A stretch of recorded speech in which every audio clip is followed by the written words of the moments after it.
Assalamualaikum warahmatullahi wabarakatuh. Waalaikumsalam warahmatullahi wabarakatuh. Sahabat Samawa, jumpa lagi di channel Sahabat Samawa.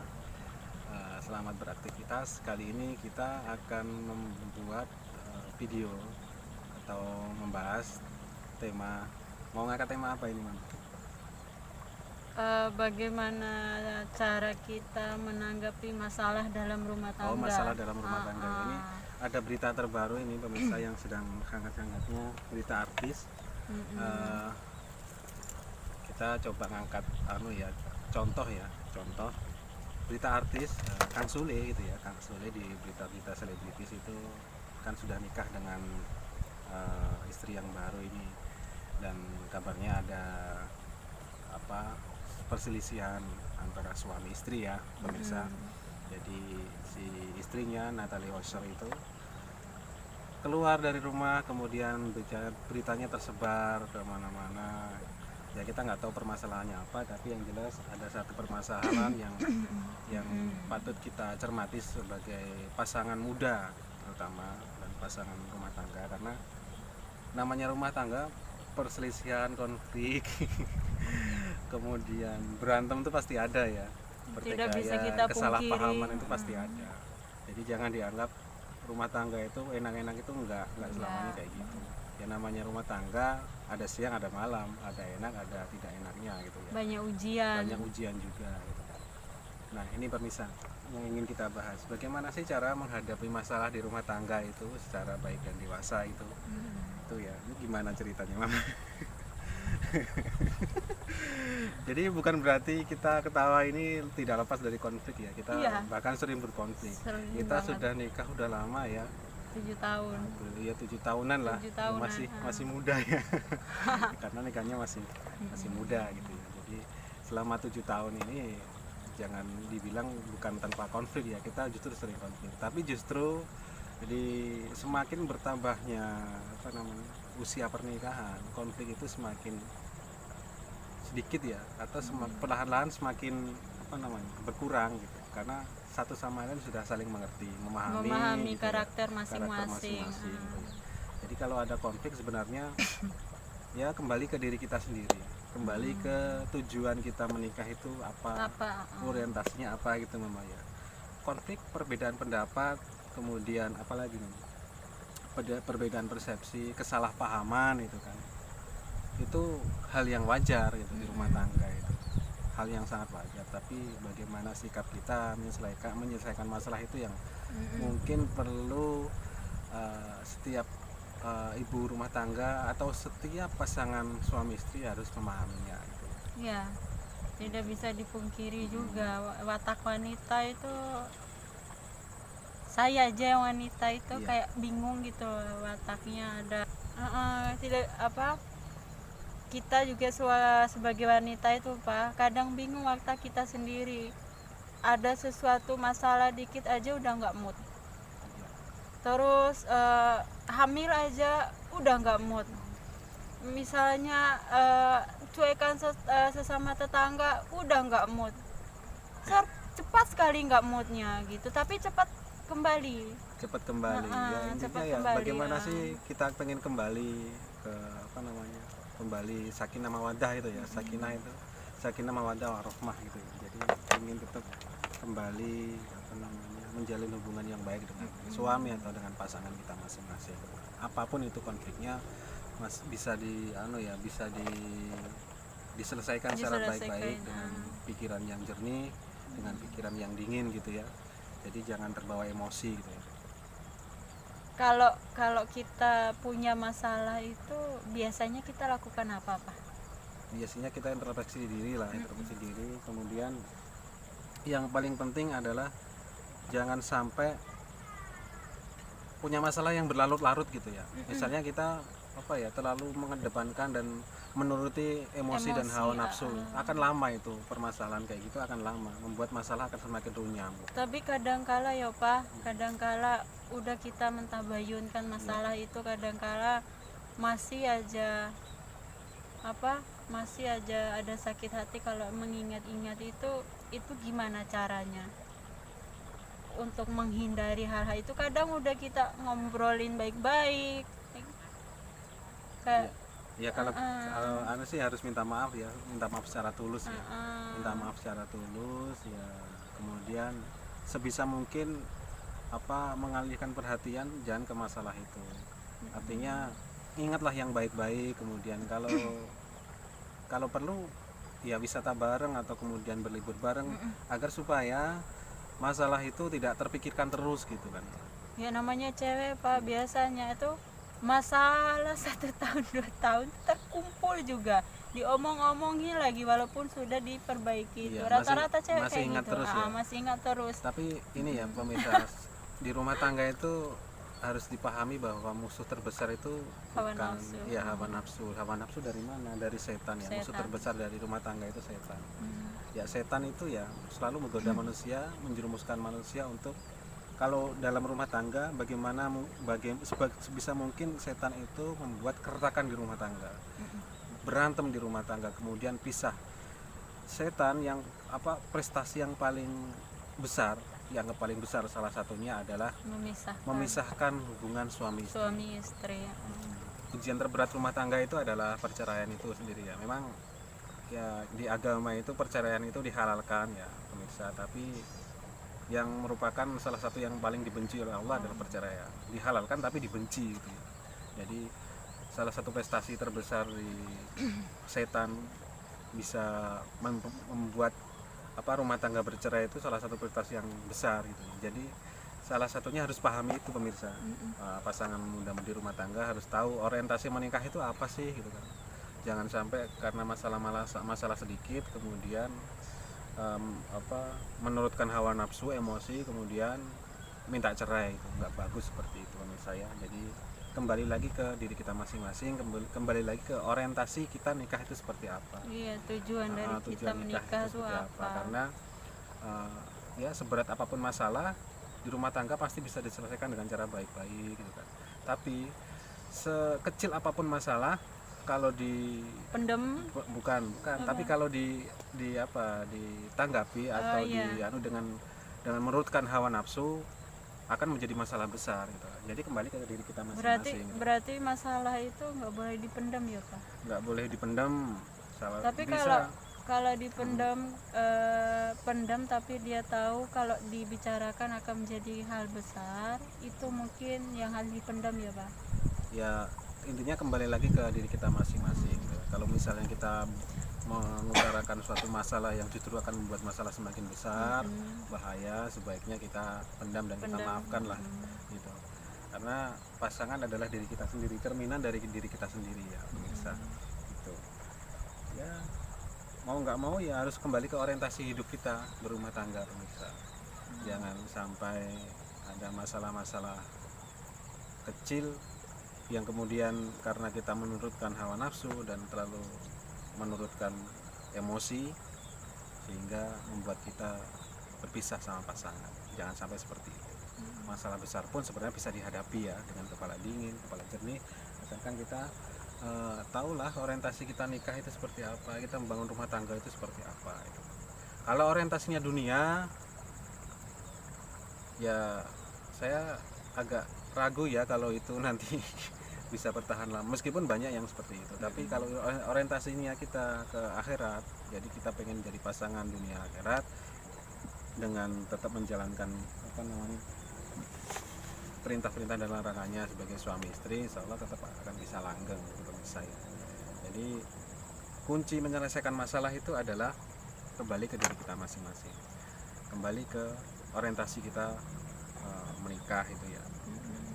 Kemudian bagaimana kita menghadapi setiap masalah yang ada, bagaimana sih kita menghadapi setiap masalah yang ada gitu kan.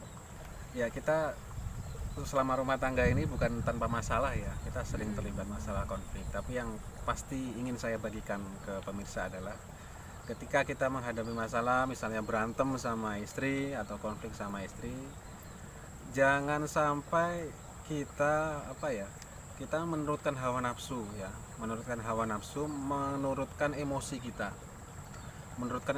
Jadi misalnya berantem gitu kan ya, kadang kita nggak tahu siapa yang salah, atau nggak ada merasa yang bersalah nih akhirnya. Akhirnya saling jawab, saling akhirnya dieman lama gitu kan. Dieman lama itu bukan bukan sesuatu yang mengenakan gitu. apalagi kalau lihat gitu. muka manyun kayak gitu. Nggak enak gitu lah, nggak enak sama sekali. Kadang kita bertanya ini ya, mau bertahan berapa lama diaman kayak gitu. Tidur aja jauh makan aja pisah padahal kemudian hidup nggak satu saling rumah. sapa padahal hidup saling rumah. Itu kalau berantem ya pemirsa. Kalau saling saling menurutkan egonya masing-masing akan seperti itu, rasanya tidak enak. Nah masalahnya akan bertahan berapa lama kayak gitu. Hal yang tidak enak seperti itu akan berapa lama gitu kan. Ya kalau kita berpikir positif ya, jangan sampai konflik itu lebih dari 3 hari lah. Tapi jangankan 3 hari, sehari aja sudah nggak enak rasanya. Dan itu nggak tahan gitu pemirsa. Nah kemudian apa solusinya? Solusinya ya, kalau saya merasa yang paling merasa salah, saya sering langsung minta maaf gitu. Karena yang dibutuhkan oleh pasangan itu bukan kita menahan diri untuk diam kemudian menjauhan, itu bukan itu ternyata. Yang diinginkan oleh pasangan kita itu permintaan maaf itu. Permintaan maaf itu sebenarnya. Karena kalau kita minta maaf kemudian minta maaf secara tulus, rayu itu selesai masalah dan dan nggak akan lama masalahnya itu. Cuman masalahnya kita mau nggak melakukan itu, memiliki kesadaran untuk merendahkan serendah-rendahnya ego kita itu, sehingga kita lebih memilih untuk meminta maaf kemudian bersikap terbuka gitu kan. Seperti itu enggak gitu, masalahnya gitu sebenarnya. Ya nanti kalau di istri biasanya lebih senang memaafkan ya, karena dengan perasaannya itu ya. Kalau kita biasanya seperti itu. Di rumah tangga saya kira nggak jauh beda ya. Iya, nggak jauh beda seperti itu. Jadi ya kadang terlalu menurutkan emosi dan nafsunya gitu loh. Merasa saya paling benar, saya benar lah istri yang salah, atau saya benar lah suami yang salah, sehingga saya diam, saya nggak akan mau minta maaf sebelum dia yang minta maaf. Toh dia yang salah, pasangan kita yang salah, bukan saya. Nah celakanya jika si pasangan juga berpikir seperti itu, nah jauh akan sangat lama konflik seperti itu. Ya saling diam diri itu akan lama, saling tidak sapa, kemudian sama aja menyiksa gitu. diri. Itu sebenarnya secara psikologis menyiksa diri pemirsa. Karena akan rasa sakit di hati itu kan terus merasa tidak enaknya itu loh.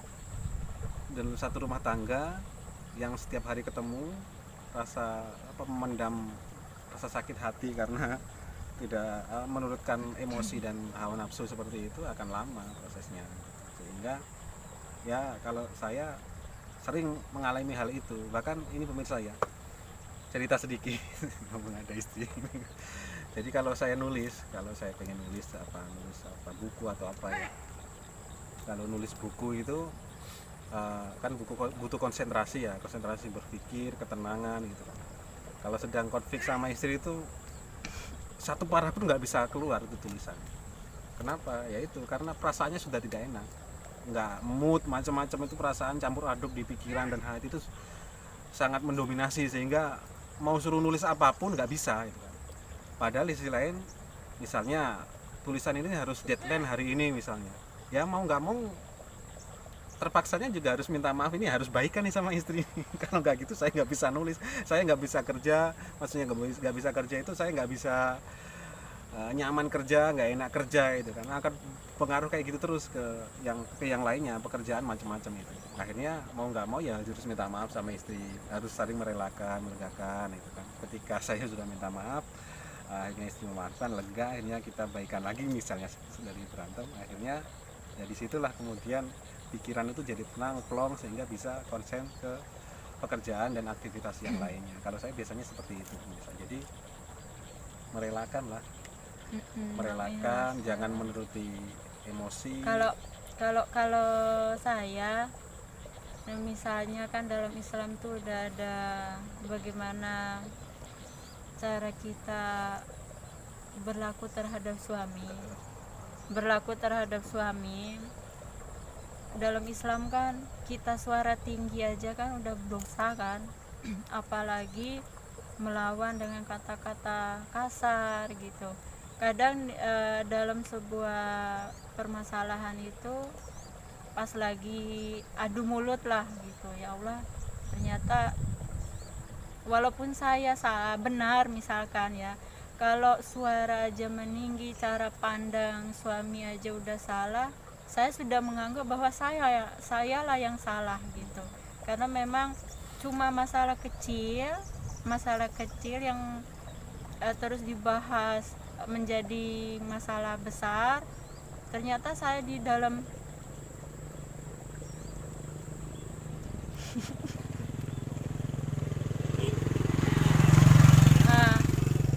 ternyata misalnya diributkan hanya masalah kecil, terus saya harus meninggikan suara saya, itu kan dosa terhadap suami, dosa besar malah. Jadi di sini tuh saya udah nggak pikir ke masalahnya, lebih pikir ke saya sudah meninggikan suara saya, memandang istri suami dengan pandangan yang begitu sangar gitu. Itulah yang di sini saya itu menurunkan ego. Kalau Jana ya, menurunkan ego.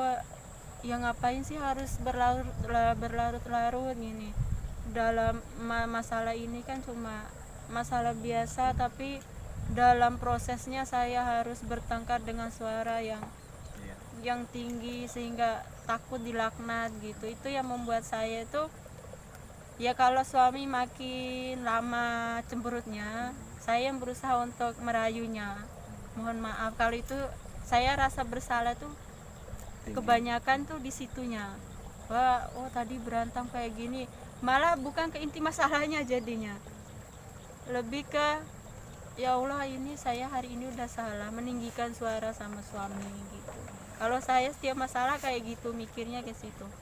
Ya pemirsa, jadi itu ya intinya, jangan sampai di rumah tangga itu terbawa emosi, menurutkan hawa nafsu, sehingga kita terbujuk oleh rayuan ransel setan, kita bersikap emosional, kita marah, akhirnya kita berantem, dan pada akhirnya kita bercerai sama suami istri gitu, hubungan kayak gitu. Jadi jangan sampai seperti itulah. Berarti ini Pak, segala permasalahan dalam rumah tangga ini ujian, iya benar, ujian. Tapi Pak,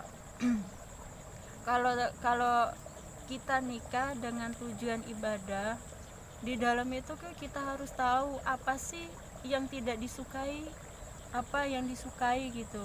Terus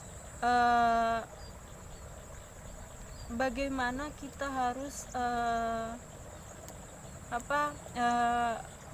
istri itu harus berkewajiban apa, suami harus berkewajiban apa ya, kalau memahami sudah kewajiban dan tanggung jawab itu penting, tanggung jawab ya. Masing-masing apa yang diperbolehkan, misalnya kita terhadap suami itu harus bagaimana. Kalau udah paham masalah itu, kita akan lebih mudah menyelesaikan masalah ya, karena tahu kewajibannya masing-masing ya, tahu memahami kewajiban tanggung jawabnya masing-masing ya. Mungkin itu dulu pemirsa pembahasan dari kami terkait bagaimana sih menyelesaikan konflik di rumah tangga, seberapa pun besar masalahnya. Yang kecil bisa kita selesaikan, yang besar kita selesaikan tergantung kepada diri kita sendiri, niat kita sendiri, orientasi kita nikah sendiri itu seperti apa. Jangan sampai ya masalah rumah tangga kita bocorkan di luar, akan nambah masalah.